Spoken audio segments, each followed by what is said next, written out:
Hello and welcome back to the Green Workbench. We are going to finish and install a new door. Current door is a modern metal door and we want something more historic to go on the house. So I went up to George's Salvage in Salt Lake City, Utah, where he has amazing treasures. He's a great guy. So if you are in that area, I encourage you to check it out. This George's Salvage.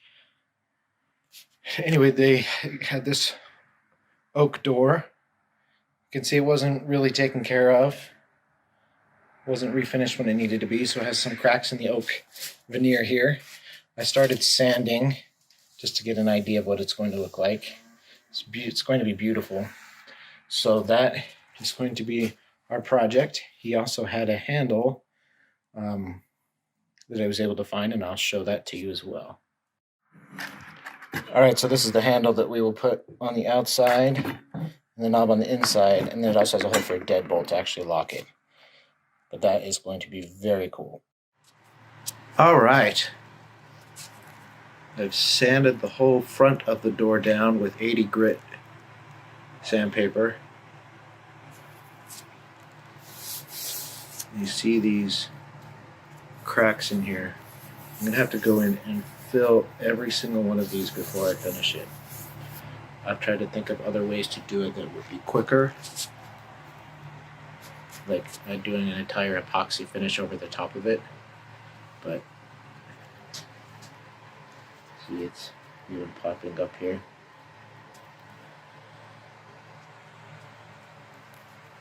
So I'm going to have to go in with an epoxy and fill all of these holes and then re-sand it down. But it's going to be beautiful. This wood is beautiful. So obviously there's different ways to do this. I got a 5-minute epoxy and filled all of the cracks in the door. So we'll let that cure, and then when it's done I'll re-sand it flat and all those cracks should be filled. And then if there's any that I missed, I'll go back and do it again. But just follow the directions on the packet. You can make sure you mix it really well before you apply so that the hardener and the glue mix together and it hardens correctly. But it dries clear, and when you sand it with the fine sandpaper, it sands clear as well. And here is the inside of the door. You can see they must have had a large dog who would get up and scratch the door a lot. So a lot of damage on this side too, but not the cracking, because it wasn't out in the sun and rain. So we're going to sand this side down as well. All right, we have both sides sanded. We went 60 to 80 to 120 to 220. So we are now going to stain it. I'm going to stain it with a cherry stain and then a polyurethane exterior finish. So we'll just use a rag to rub on the stain. All right, the door is finished, so it's time to put the hardware on. So I got this antique hardware at the same time, and I was trying to put it on today.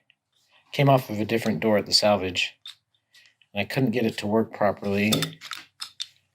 And I could see what the problem was, but I don't know what these are supposed to look like, so I couldn't diagnose it properly. So I took it into a locksmith, and unfortunately, bad news, there's a broken spring on the inside, and there's no way to take these apart without, essentially you need a blacksmith/locksmith to do it. So we have two options. We scrap it, which I don't want to do because I really like the look of it, or we have the deadbolt and then we just use this as a pull. And frankly, we never enter through the front door anyway, and we always unlock it from the deadbolt anyway, so we could possibly get by without a latch. Another option is we use this and then put a regular doorknob somewhere else on the door if it becomes too annoying. But I think that's what we're going to do, and just work off of the deadbolt. I know that sounds a little crazy, but this door just wouldn't look right with newer hardware. All right, so we got the old knob on, and we're going with what I had said. So it already has had multiple hardware pieces on it throughout its history, so it had some weird holes. So I just cut it. I had to cut it some more to get this one to fit. And then the only hole that was really still visible was right here. So I filled that with some wood epoxy and then stained and finished it. I'll probably put another coat. But anyway, it blends in pretty well with the rest of the door. And then, because we don't actually have a latch, I just put a piece of wood here and stained it. And I put another coat of finish on that as well. And some more stain around the edges to make it blend in. And then we're ready to hang. So speaking of that, so as not to have to change the hinge placement on the door frame, I did have to fill these holes with epoxy, the old holes, measure and cut so that the hinges from the door frame will fit. It wasn't exactly lined up, as they never are. So that's where we're at. All right, here it is installed on the inside. It fit beautifully. Put a sweep down at the bottom. So there's a little gap there. But by my cutouts for the hinges were perfect.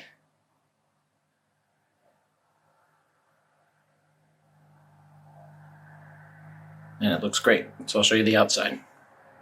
Here we are, finished with the front door.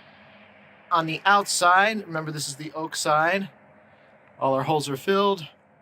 Now I know that I did things a little bit differently than maybe you would have done, and that's okay. We can solve the same problem in different ways.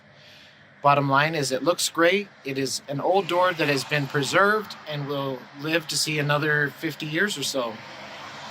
Just have to keep maintenance on it, make sure that it stays finished so that it doesn't dry out and crack in the sun and rain like it was allowed to do the first time. So I hope you enjoyed this video.